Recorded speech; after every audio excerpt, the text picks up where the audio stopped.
We recently did a video along with our founder, Andrew Henderson, in which my colleague, Dr. Maria, and I discussed what was happening in Venezuela. And in addition to that, I shared some of my experiences as a Venezuelan who at the time was in Bogota, Colombia, unable to enter Venezuela because of the lack of availability in terms of flights. Now, I spent some wonderful days in Bogota, Colombia, and now I have returned to Venezuela. I want to share with you what state the country is in, what I found, and to what extent is the political situation really affecting entrepreneurs and investors who are exposed to Venezuela or who somehow operate to a certain extent from the country. That's today's topic. Hello there, my name is Javier Correa and I'm a Research and Development Associate here at Nomad Capitalist, where we'll help 7- and 8-figure entrepreneurs go where they're treated best and also explore some frontier markets like Venezuela for those of you who have some riskier appetites and that are willing to go to certain places where you may find higher risk, but also some higher returns. So obviously, we have talked about Venezuela somewhat on this channel. We talked about the recent presidential election that was held on July 28, 2024, and there have been some developments since then. So if you recall, in our previous videos, we talked about how both the major presidential candidates, current President Nicolas Maduro and presidential candidate Edmundo González Urrutia, both claimed victory in the July 28th presidential election.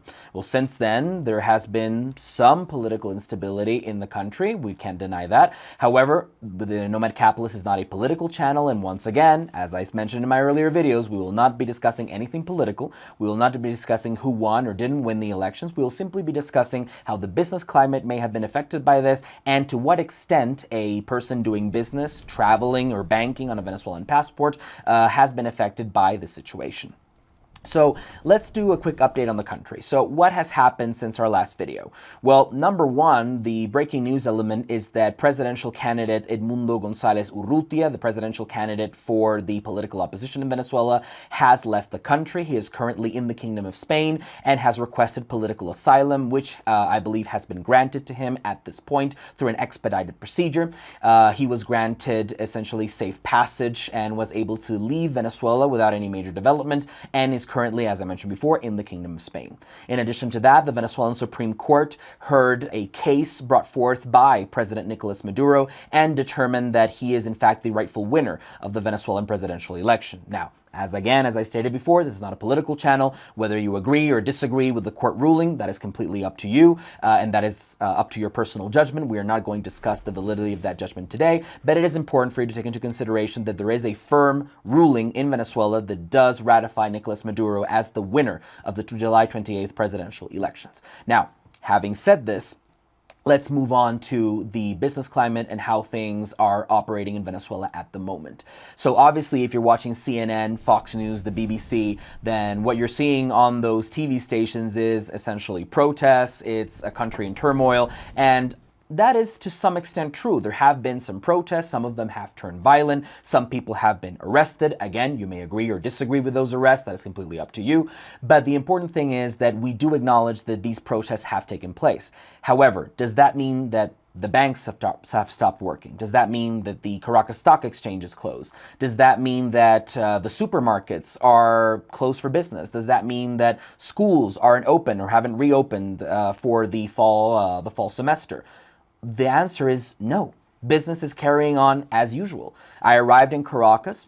I will admit, due to the suspension of flights that resulted from the suspension of diplomatic relations between Venezuela and Panama, the DR, Uruguay, and some other Latin American countries, there was a reduced number of flights. So by flying into Caracas International Airport, I noticed that there was less traffic than usual. I will admit that. But with that sole exception, everything was working fine. The airport was fully operational. I entered the country with no major issues. I saw foreigners that were entering the country as well. I was flying in from Colombia, and there were citizens of Spain and Germany and Colombia on my flight, and everyone was let in with no major issue. As you walked out of the airport, in my case, I was greeted by a family member who went to pick me up, but the taxi lines of the airport were fully operational. All the Uber equivalent apps that are locally operated in the country were perfectly functional, and you can request a ride to go to the capital or to any other place. In addition to that, I used my American credit cards as soon as I arrived in the country, and they were working perfectly well, no major issue. I was able to access my US banks being in Venezuela. I was able to access my Panamanian accounts being in Venezuela. Again, no major obstacle on that front. As I arrived to Caracas, I went to Las Mercedes, just one of my favorite districts in the city, where you find most of the restaurants and nightclubs, and I had a wonderful meal. Restaurants were fully operational, fully open. Everything was basically open for business. So what does this show you? This shows you that even though there might be some political instability in certain countries, even though there might be some political tension in certain countries, that does not necessarily mean that the economy is at a halt. In addition to that, I was also looking into, as part of my role as research and development associate for certain clients, I was looking into business opportunities in Venezuela, particularly some clients that are interested in buying Venezuelan stock that is traded on the Caracas Exchange. And you know what? The Caracas Stock Exchange was fully open, fully operational. You could trade stocks all throughout this period, and when I arrived, it was still the case.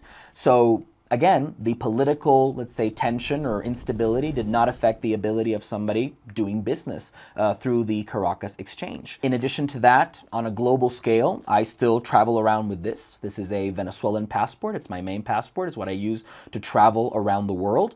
And I'm being let into all the countries where I want to be let into. I'm still operating foreign accounts. I'm still doing business on a global scale on a Venezuelan passport. Admittedly, I will get an additional question here and there, and as I mentioned in my previous video, this does not mean that I am not pursuing additional citizenships. I mentioned on a very personal note that I wanted to obtain, and I'm working on obtaining my Spanish citizenship by descent. That is still a major objective for me, and I'm a proud descendant of Spaniards, and I love Spain, and I do want to have that citizenship, but that doesn't mean I'm going to stop using the Venezuelan one. The important thing to note here is that business opportunities do not necessarily disappear when there is certain political instability in certain countries. And this applies to Venezuela, this applies to Eastern Europe, this applies to Southeast Asia, this applies to Africa, this applies to any frontier market that may potentially pose higher risks on the political side, but that may also present some very interesting and lucrative business opportunities.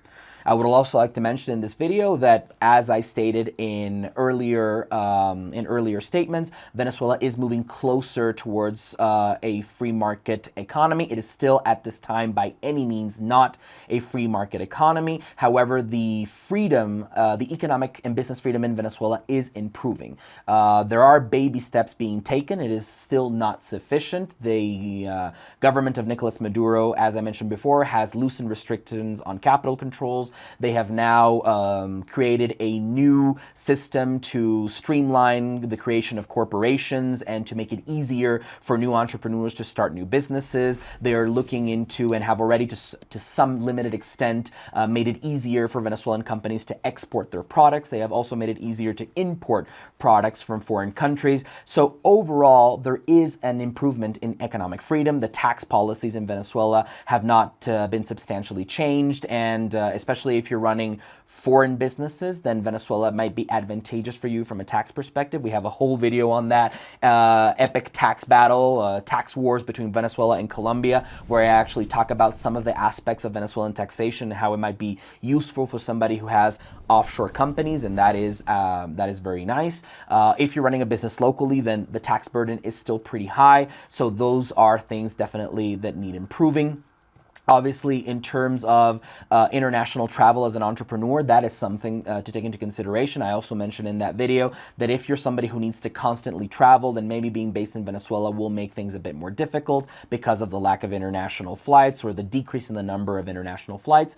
Now, it is also worthy of note that while I did mention that there have been a lot of flights suspended from other Latin American countries, if you're flying in from Europe, flights from Madrid have not been suspended in any way. Flights from Istanbul have not been suspended in any way. Flights from Lisbon haven't been suspended in any way.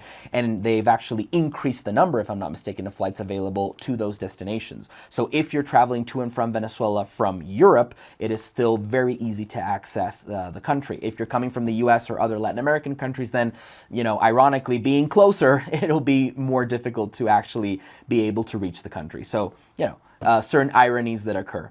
So, bottom line, Venezuela, still a risky jurisdiction. only for the brave, only if you're really willing to risk some capital to enter a frontier market and potentially gain huge upside, knowing that it is not as safe as a Singapore, it is not as safe as a Switzerland, it is not as safe in terms of rule of law as a United States, but it is a country that presents opportunities. It is a country that for the right type of person does allow certain business development, and I do believe that for certain investors it must still be on their radar. And in my case, I will still be in Venezuela for the time being, bringing you updates and showing you the other side of the country that you do not necessarily see on the news media.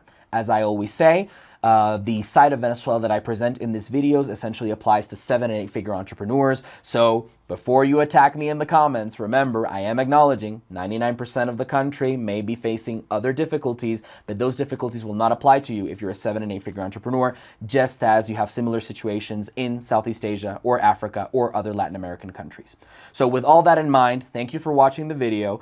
Do comment below if you want more updates on Venezuela or any other country that may be going through some specific political episode. And feel free to subscribe to this YouTube channel, follow us on Instagram, and if you want to know more, nomadcapitalist.com/apply. A lot of frontier markets available out there for you. So if you want to know which one is right for you or which one might be the next big one for you, then I'll see you in the next video.